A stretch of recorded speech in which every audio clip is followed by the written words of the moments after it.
So I regularly see a lot of people on social media posting about which game they should play first, Xenoblade Chronicles Definitive Edition or Xenoblade Chronicles 2. So I've decided throughout this video to answer that question. The way I'm going to do this is objectively look at each of the games and compare them in terms of their combat, their story, and how fun the gameplay is. And each game will get points depending on whether they're better or worse than the other one for each of these sections. Before we jump into all of this, however, please do keep in mind that a lot of this is my objective opinion, and so that if you think my opinion's wrong for anything that I say in this video, make sure to write the most hurtful, horrible comment you can think of. But anyways, let's start off with the combat. We're going to look at how the combat is during the early, the late, and the end game of the games. Starting with the early game, Xenoblade Chronicles DE starts off strong here, as within the first couple of hours of the game, you've got access to practically every combat mechanic, being chain attacks, your arts,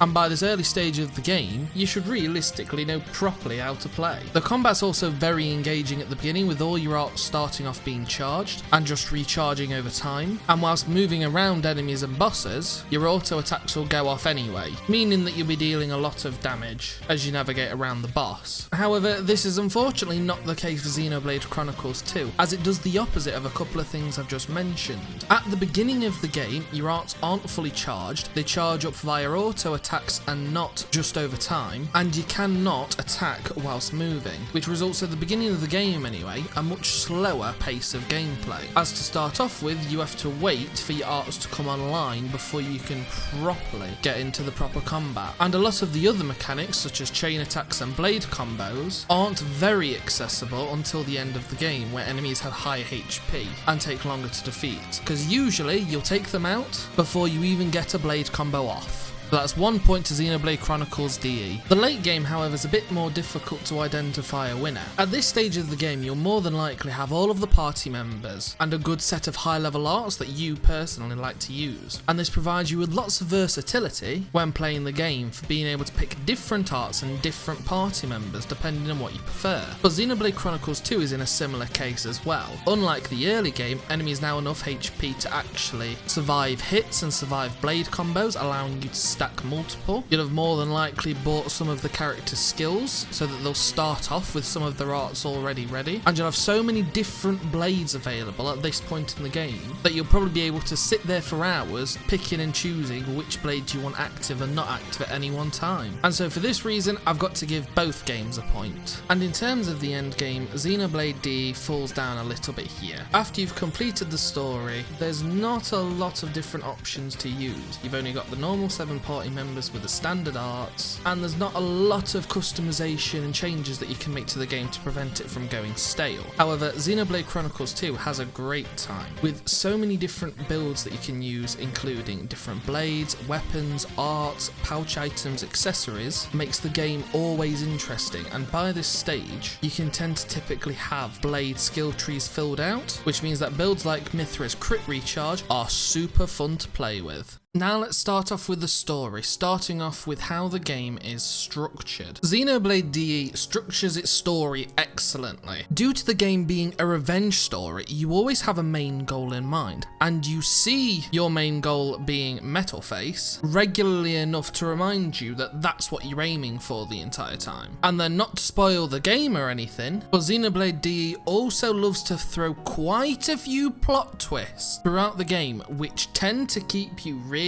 focused and immersed in this immense world. Xenoblade 2 also has very good structure, however your main goal regularly gets thrown off course for other minor side plots, which tend to take away the fact that the world's in great jeopardy. The primary villain also wasn't particularly clear to me straight away at the beginning of the game. Initially, I thought it was going to be Jin who was going to be the main enemy throughout the entire game, as Malos just seemed like a normal Chad hot-headed character, which I did actually like as a sideman to Jim, but it turns out it was the other way round. Don't get me wrong, by the end of the game, you understand and do see things from the other side, but just at the beginning, that's the impression that I initially got. A good structured story, but not the greatest. Next, let's look at the characters. Xenoblade DE has a wide range of characters with different personalities, and each character has a different form of growth. Shulk starts out as a weak young boy with a thirst for vengeance after Metal battle, Face destroys Colony 9, but grows and becomes a worthy leader of the group. Ryan starts off as being a very hot-headed guy who'd accidentally get his friends into trouble by jumping headfirst into everything, but by the end of the story, he's turned into a very dependable and responsible man. And Dunban, well, Dunban doesn't really change much, but that's okay because he's awesome in the first place. Due to the size of the roster as well, you get much more interesting synergies between all the characters, which is great when the characters communicate with each other and other side characters. Just take a look at Ryan's interactions with Ricky compared to Dunban's interactions with Ricky. 3 characters, but many different emotions and feelings packed into the scene. So yeah, DE's characters are pretty good. But what about Xenoblade Chronicles 2? 2 has very likeable characters, but with minor flaws, and they aren't personally as engaging. That's not to say they aren't great, and a lot of their personalities are very good, and provide a good sense of humour in almost all circumstances. However, due to this, I can find it slightly difficult sometimes to take them serious in serious moments, as Xenoblade 2 is based more around being a comedy. The saving grace for 2 though is the blades. Each blade has their own unique personality, which in most cases isn't affected by the previous flaw, and due to the sheer amount of blades, you get a little bit of everything, and so you as a player are bound to at least like one of them, which of course always raises the debate of which one's your favourite. For this reason though, I'm giving both games a point. And finally, we have world development. Xenoblade DE's world, the Bionis and the Mechonis, have lots of different bits of trivia which are really interesting for the nature of these 2 titans, such as in that world, the Earth isn't spinning, so the sun always appears and reappears in the exact same position, which is why Valak Mountain is frozen all the time because it's always out of the sun. And there are lots of extra bits, such as the info with an NPC in Colony 9 about Zord and Zord's smithy, and just throughout the game there's lots of little bits and pieces which really build up the world of Xenoblade Chronicles 1. On the other hand, however, we have Xenoblade Chronicles 2, which does have a very developed world. However, because Allrest is such a vastly larger area, I find that there's not as much information given, meaning that there isn't that much lore on the different titans compared to the Bionis and the Mechonis. But the one place that is really focused on is Elysium, which does get developed multiple times through the story as you see it in cutscenes, and it's mentioned by other characters in terms of the dialogue. But as an overall world, I think the Bionis and the Mechonis beat it here. Now it's time to look at the gameplay side of it, and firstly, just how fun the games are in general. Well, Xenoblade DE is an absolute blast to play through the story and the main core of the game, exploring the exciting world and learning more about it. The side quests are also very enjoyable to do and provide lots of entertainment through the main game. However, as I've previously mentioned throughout this video, the game does tend to fall off in the fun value on the road to 100%ing it, and then after that as well. On the other hand though, you've got Xenoblade 2, which is extremely engaging the entire way through. Even when the gameplay feels slow like I mentioned before, you've got the hilarious cutscenes in the game to keep the game interesting and fun, and then the game only gets better as you progress further and further, so 2's taking a point. In my opinion as well, how enjoyable the gameplay is also very relevant on how the world is. So for this one we're going to look at world design, and Xenoblade DE, it's very interesting, wandering over the body of 2 dead titans. And geographically, this makes every area interesting, being on its knee, its back or its head. Xenoblade DE is also excellent at raising your expectations for an area, as they'll regularly put you into a tight constricted area before opening you up into a wider one, such as going from Tephra Cave to Gower Plain, then to the Ether Mine, and then back to Sator Marsh, cramped areas to large areas. Whereas of course in Xenoblade 2, you're in Allrest and you're jumping from titan to titan. Now, I've never found any one titan as interesting as the Bionis and the Mechonis, just because geographically, I've never found them as much as an interesting area. However, the fact that there are about 6 or 7 titans compared to Xenoblade 2, and that including Moritha and the World Tree, means that it is still a very dynamic and interesting world. So I'll give both games a point. And the final aspect of the gameplay is of course the side content. Xenoblade DE has access to a lot of different side quests that are usually very interesting and engaging to do, even if some of them annoyingly is stuck behind Affinity. However, other than the side quests, there's not really a whole lot other to do. Say defeating the super bosses, which are in every Xenoblade game, compared to Xenoblade 2 where you've got a lot of different side quests, blade quests, you've got the Affinity like before, but also deeds to purchase, super bosses, skill trees. There's so much side content that you've always got something to do in the game.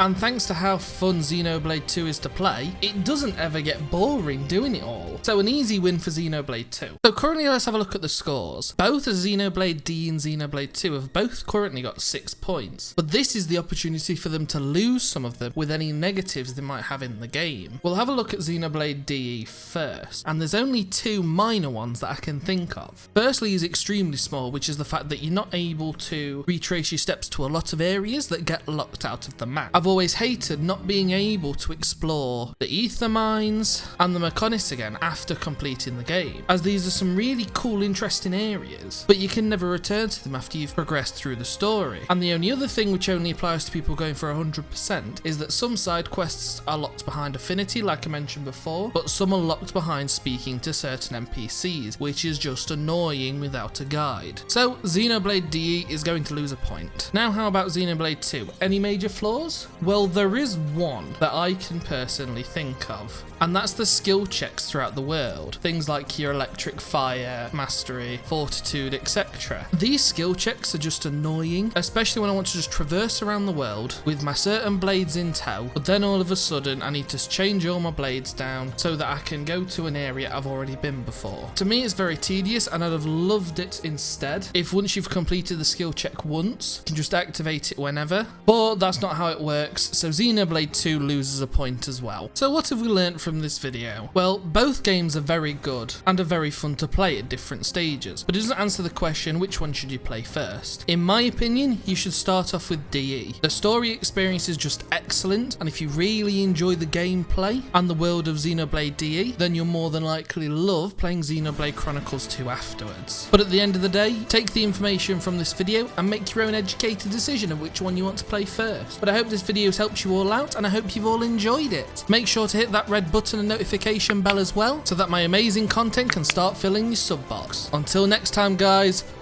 peace!